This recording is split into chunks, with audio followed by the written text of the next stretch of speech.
na yon kung meron ba tayong targeted treatment. Okay. So targeted na kasi ang treatment ngayon. Hindi yung basta-basta na lang lalaban tayo nang di natin alam. So ano itong NGS, Doc? Ano ibig sabihin yan? So they call it next generation sequencing. So iti-test yung sample mo kung anong mutation yung nandun. Kasi may mga gamot na ngayon na targeted. So blood mo ang kukunin?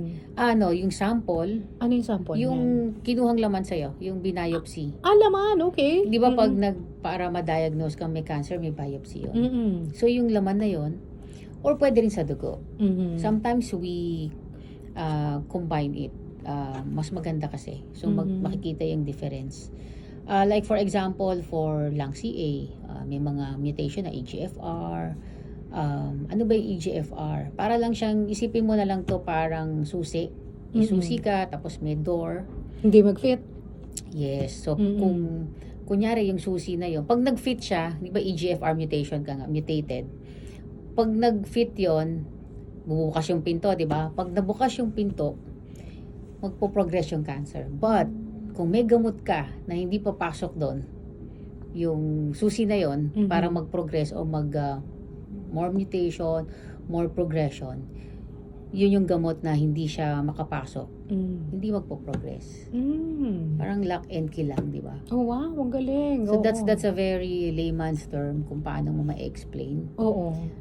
The same way when you have your mga bagong gamot, your immunotherapy. Ganun din.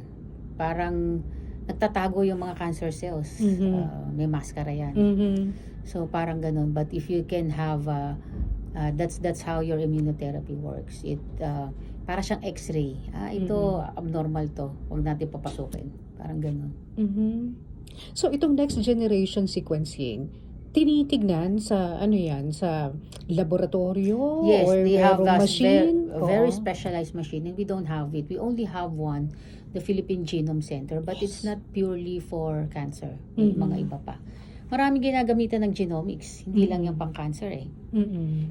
Actually, kaya natin sila nakilala dahil sa COVID, di ba? Yes. Second, ngayon, yung gumagawa ng silk, Oo. meron tinatawag na silkworm. They do the genomics of that kung okay to para pagpagawa ng mga ganito for textile.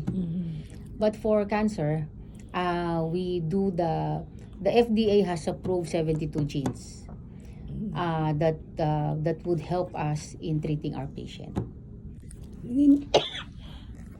Nino, sadali. Sorry.